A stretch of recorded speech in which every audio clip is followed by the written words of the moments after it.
Samedi 27 août, Madame, Monsieur, bonsoir. Merci de nous rejoindre. Tout de suite les titres de ce journal.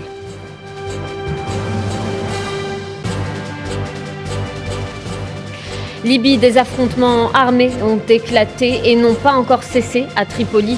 Le bilan provisoire fait état de 13 morts et 95 blessés. Les vols ont été suspendus de et vers la capitale pour une durée de 24 heures.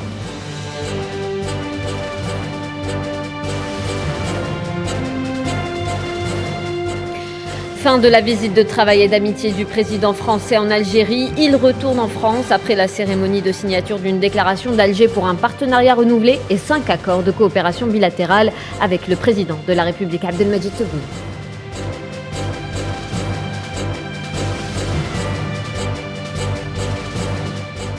Tunisie, ouverture de la 8e conférence internationale de Tokyo à Tunis. Le développement de l'Afrique à l'honneur. 30 milliards de dollars de financement au profit du continent africain ont été annoncés par le Premier ministre japonais.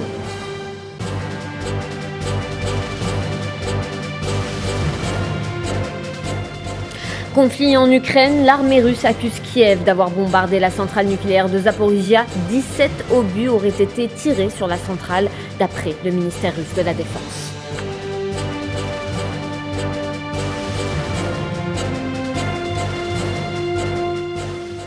Actualité marquante du jour, des combats entre milices ont éclaté dans la nuit de vendredi à samedi à Tripoli, en Libye.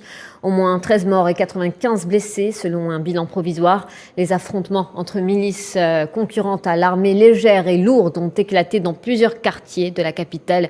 6 hôpitaux ont été touchés par les frappes, tandis que les ambulances n'ont pas pu accéder aux zones de combat. C'est ce qu'a annoncé le ministre de la Santé. Et le président du Conseil présidentiel libyen, Mohamed El Menfi, a dû interrompre sa visite en Tunisie à l'occasion de la TICAD 8. Il est retourné en catastrophe à Tripoli. Des affrontements meurtriers, on le rappelle, ont éclaté dans la capitale libyenne hier soir.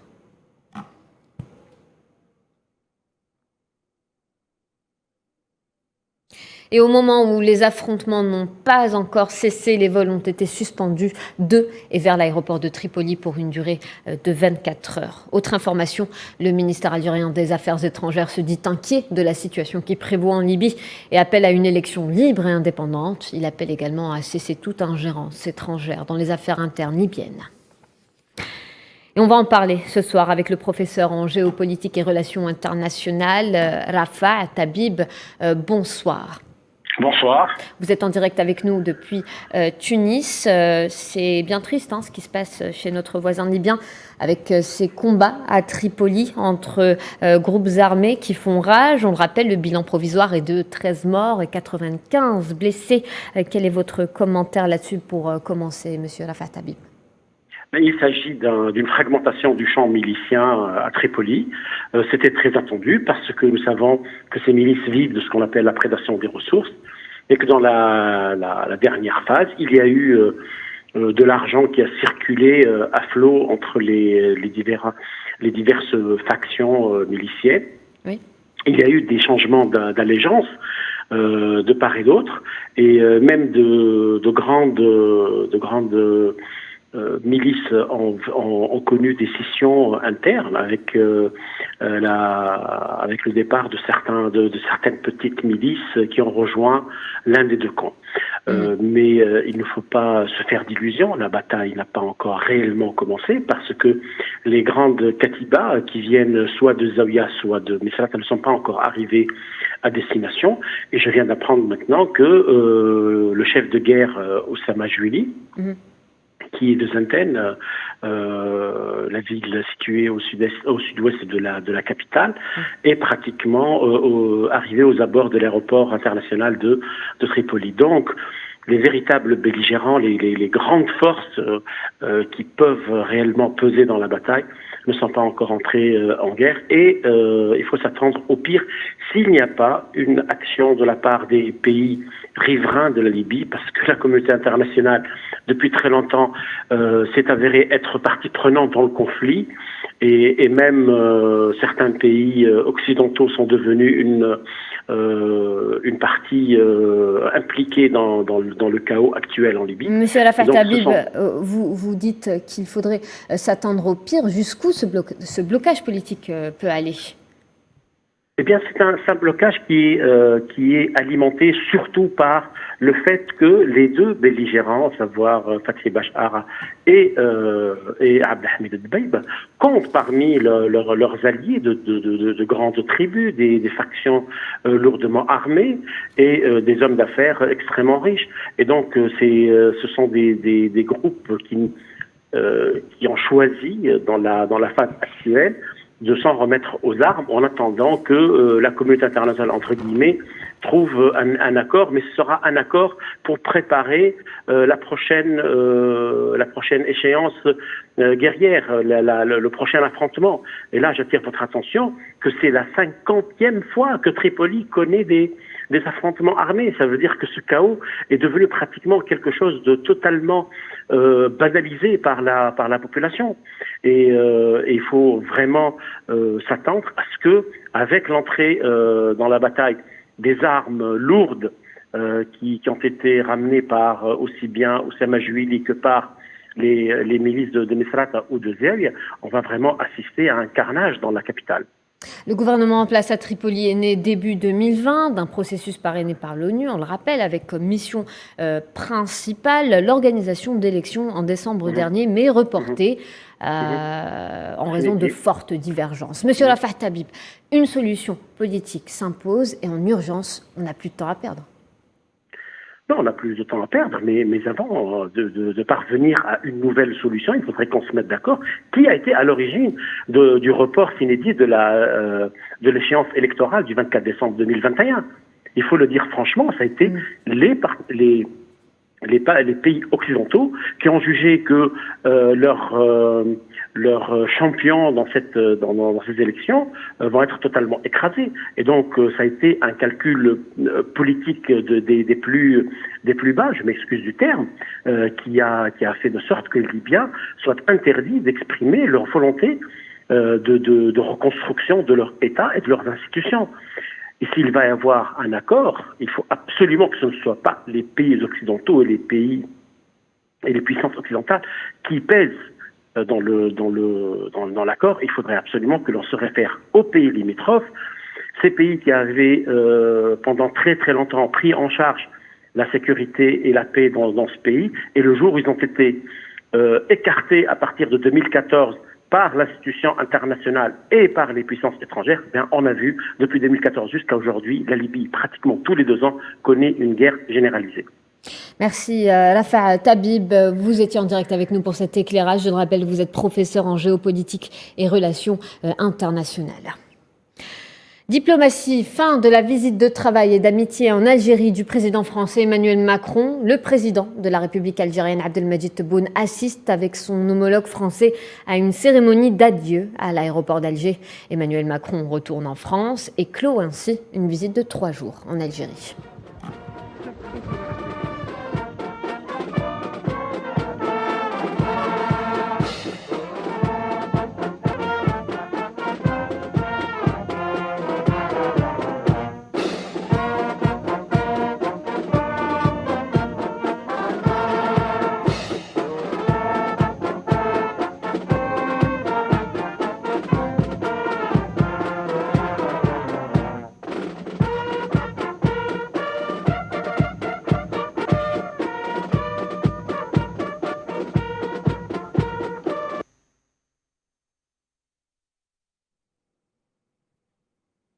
Et avant que Macron ne quitte le sol algérien, le président de la République Abdelmadjid Tebboune a signé avec son homologue français la déclaration d'Alger pour un partenariat renouvelé. La cérémonie de signature s'est déroulée au salon d'honneur de l'aéroport international Houari Boumedienne en présence des délégations des 2 pays. La signature de cette déclaration d'Alger pour un partenariat renouvelé entre les 2 pays a été précédée par la signature de 5 accords de coopération bilatérale dans plusieurs domaines.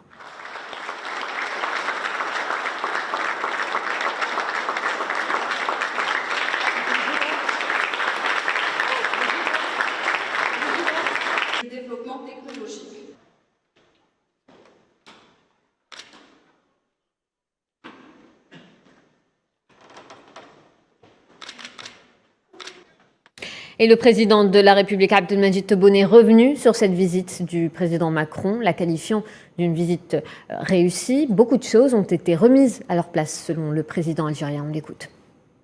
Je pense, de mon point de vue, que c'est une réussite. C'est une visite très réussie qui a remis beaucoup de choses à leur place et qui a permis un rapprochement qui n'aurait pas été possible si il n'y avait pas la personnalité même du président Macron. Je le remercie de cette visite. Et dans le dossier mémoriel qui revient à chaque visite d'un président français en Algérie, le président de la République, Abdelmadjid Tebboune, annonce la mise en place d'une commission d'historiens mixtes algéro-française. Le président a insisté sur le fait que le traitement de la mémoire doit se faire sous un angle historique et non politique. On l'écoute une nouvelle fois. Nous sommes mis d'accord pour la mise en place de cette commission d'historiens presque dépolitisés pour traiter la mémoire sous l'angle de l'histoire, pas sous l'angle de la politique. Je pense que la commission pourrait être installée dans les 15 ou 20 jours qui suivent, de part et d'autre. Le temps qui leur est imparti, nous avons parlé avec le président Macron d'une année. Ça peut être un moins peut-être s'ils terminent leur travail avant. Ou s'ils prennent encore un peu plus de temps, tant mieux, parce que les bonnes choses prennent du temps. Et l'Algérie, l'une des puissances sur le continent africain, agira avec la France, membre du Conseil de sécurité dans plusieurs domaines, et ce, dans l'intérêt du continent. Nous nous sommes entendus sur l'avenir qui nous concerne tous les deux. La France, en tant que première puissance européenne, membre du Conseil de sécurité, très influente, et l'Algérie, l'une des premières puissances africaines. Nous allons agir ensemble dans beaucoup de domaines, en dehors de l'Algérie et de la France, dans l'intérêt de l'Afrique, que nous défendons toujours, défendons les intérêts de l'Afrique. La France est assez proche de l'Afrique aussi. Je pense que ce rapprochement va nous permettre d'aller très très loin. Et vous aurez noté, en tout cas la presse algérienne l'a noté, c'est la première fois depuis l'indépendance de l'Algérie qu'une réunion s'est faite avec la présence des deux présidents et tous les services de sécurité concernés, y compris l'armée, des deux côtés. C'est une première, ça augure d'une action commune dans l'intérêt de notre environnement géopolitique. Et le président français Emmanuel Macron s'est exprimé à son tour. Il est revenu sur cette relation historique entre l'Algérie et la France. La relation qu'il y a entre nous est une relation d'intimité. Et donc, quand parfois il y a des malentendus, ces malentendus prennent des proportions il n'y a pas entre deux pays totalement étrangers, l'un à l'autre. Et donc la volonté qui est la nôtre, ce que nous scellons aujourd'hui, ce sur quoi nous allons travailler, et avec nous, toutes celles et ceux qui sont dans cette pièce, c'est d'œuvrer à ce que l'intimité se renforce en ayant un dialogue permanent sur tous les sujets. Et y compris les sujets qui, parfois, nous ont empêchés d'aller de l'avant, parce qu'ils revenaient sans cesse.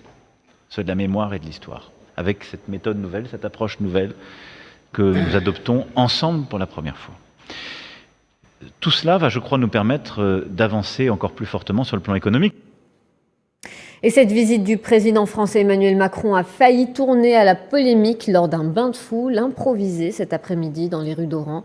Une certaine presse française voulait faire sortir l'événement de son contexte en évoquant des soi-disant insultes proférées par les habitants présents sur place à l'encontre du président Macron, alors que les images montrent tout autre chose. Mohamed Amina Berkane. Le président français Emmanuel Macron a achevé ce samedi une visite de travail et d'amitié de 3 jours en Algérie. Lors de la matinée d'aujourd'hui, le président français a eu des rencontres avec des sportifs et des artistes à Oran, où il s'est déplacé au 2e jour de sa visite. Le déplacement d'aujourd'hui dans la capitale de l'ouest du pays a mené le président Macron à la chapelle de Santa Cruz, dans les hauteurs d'Oran, et qui offre une vue imprenable sur sa baie ouverte. Macron s'est rendu par la suite au temple de la musique rail, à la maison de disques au label de Disco Maghreb, désormais mondialement connu après le carton du tube produit par DJ Snake. Avant de quitter la capitale de l'ouest du pays, Emmanuel Macron a improvisé un bain de foule qui n'était pas prévu au programme. Jusque-là, tout va bien, mais ce bain de foule va être entaché par ce qu'a rapporté une certaine presse française cet après-midi sur une présumée affaire d'insultes proférées à l'encontre du président Emmanuel Macron. Les images filmées par nos équipes sur place démontrent carrément le contraire. Les habitants présents sur place ont tout simplement scandé « One, two, three, viva l'Algérie », un slogan mondialement connu et qui résonne aux quatre coins du globe, à se poser une sérieuse question sur les intentions des auteurs de ce genre d'articles et de polémiques.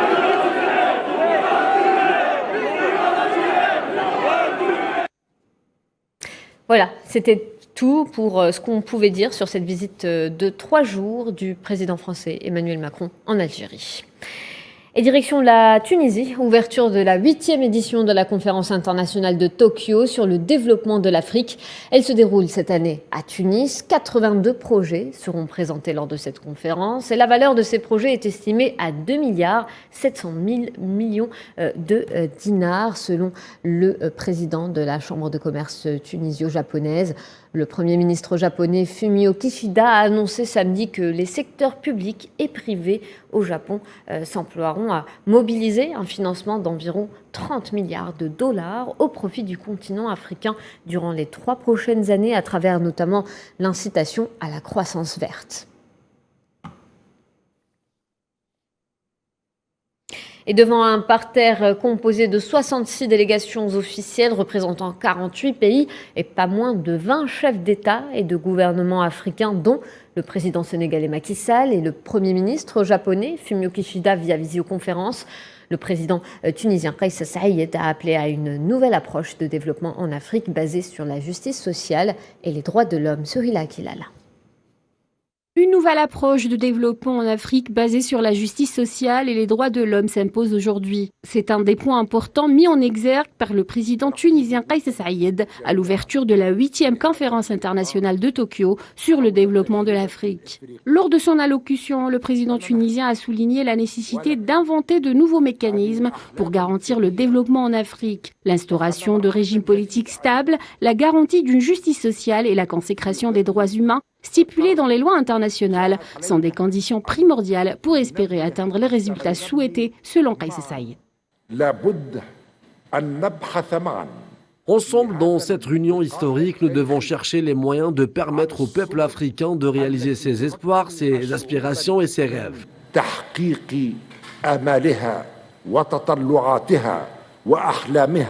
Le chef d'État tunisien a appelé les participants à franchir ensemble une nouvelle étape dans l'histoire de l'humanité et prospecter l'avenir pour garantir le succès.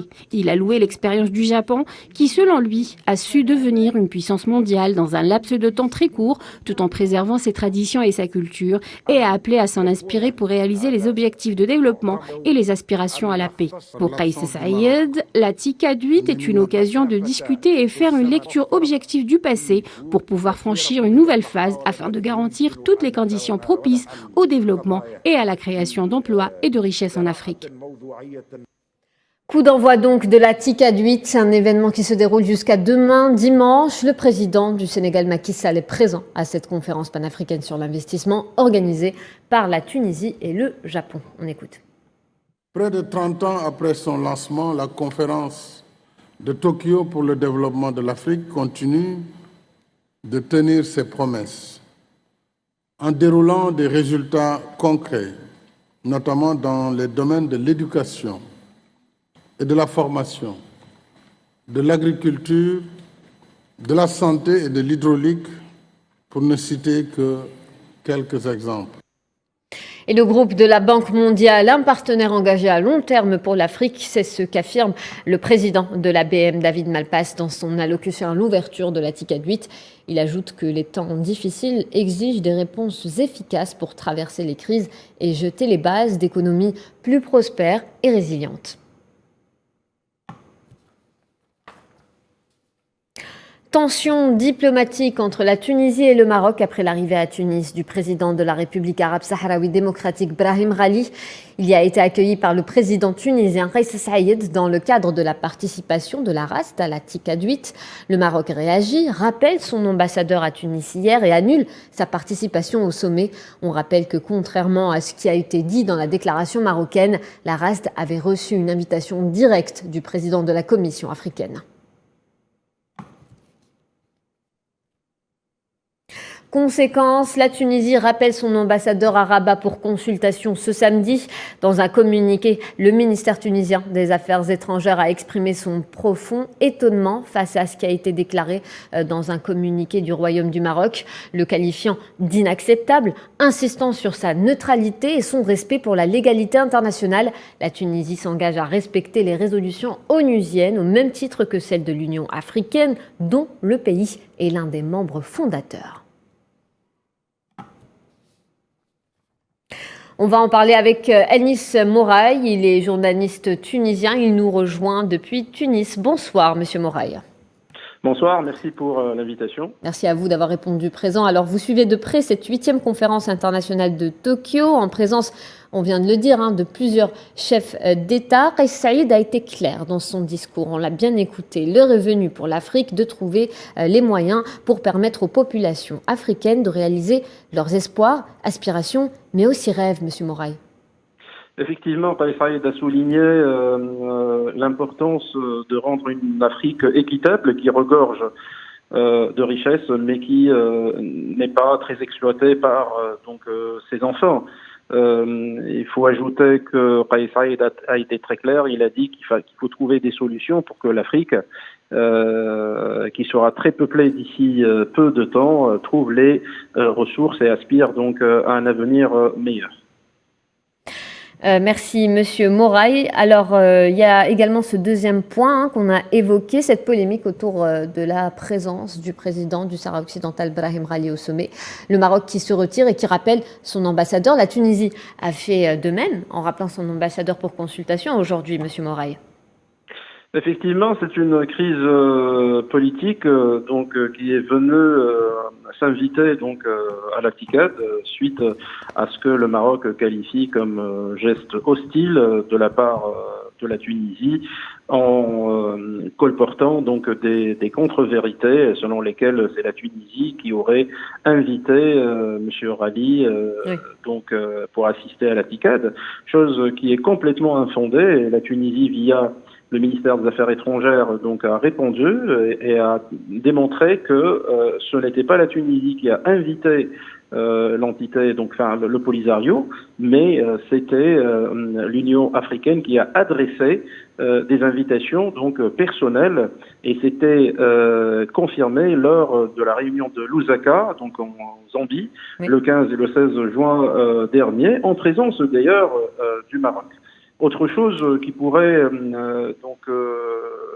discréditer la thèse marocaine, c'est la présence du Maroc à côté de la délégation du Polisario lors de la TICAD 6 en 2016 à Nairobi au Kenya et la TICAD 7 à Yokohama au Japon.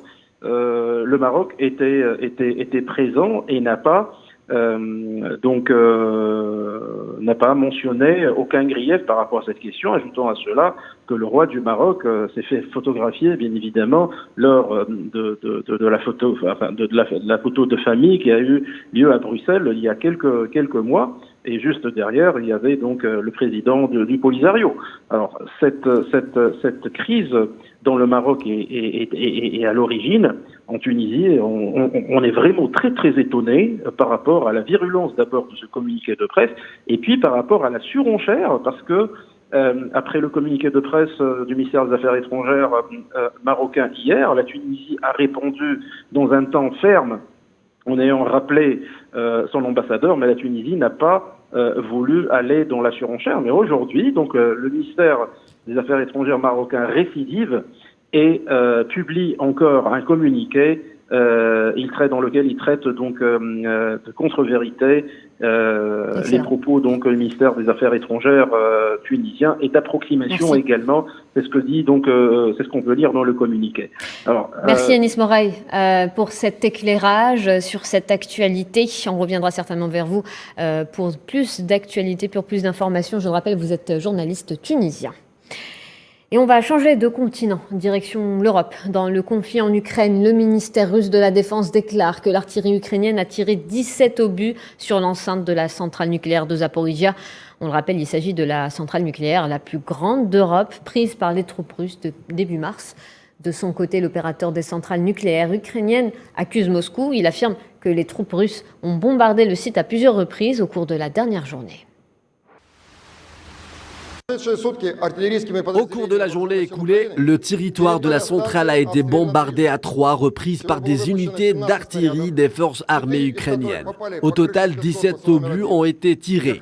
4 sont tombés sur le toit du bâtiment spécial numéro 1, où se trouvent 168 assemblages de combustible nucléaire américain de la ferme Westinghouse. 10 autres obus ont explosé à 30 mètres d'un dépôt de combustible usagé, et 3 ont explosé dans la zone du corps spécial numéro 2, qui abrite l'unité de stockage de combustible nucléaire frais de la société Tvel, une installation de stockage de déchets radioactifs solides. Le bombardement de la centrale nucléaire par l'artillerie ukrainienne a été effectué depuis la zone de la ville de Maranets, dans l'oblast de Dnipropetrovsk. Conséquence de cette crise, de ce conflit en Ukraine, la crise énergétique au Royaume-Uni. À Londres, des dizaines de Britanniques manifestent devant le siège du régulateur de l'énergie Ofgem. On rappelle que le régulateur de l'énergie avait annoncé une augmentation de 80% du coût de l'électricité et du gaz à partir du 1er octobre. Un mouvement de manifestation est né depuis. Il se nomme Don't Pay UK. On écoute des réactions des manifestants. Pour l'instant, nous en sommes à 119 000, 120 000. Nous avons donc demandé aux gens de s'engager à signer et si nous obtenons 1 million de signatures, alors nous passerons à l'action. C'est dans la rue que nos voix peuvent être entendues. C'est dans la rue que nous pouvons savoir que nous ne sommes pas des individus, nous sommes un collectif, nous sommes la classe ouvrière et nous avons des voix et nous pouvons être entendus. Et voilà, c'est la fin de ce journal. Merci de votre attention. Tout de suite, un point météo avec Amel Zitouni. L'information continue sur nos réseaux sociaux. Il vous suffit de scanner le QR code qui s'affiche juste en bas. Quant à moi, je vous retrouverai le week-end prochain. Comme de coutume, je vous souhaite un bon début de semaine et bonne soirée.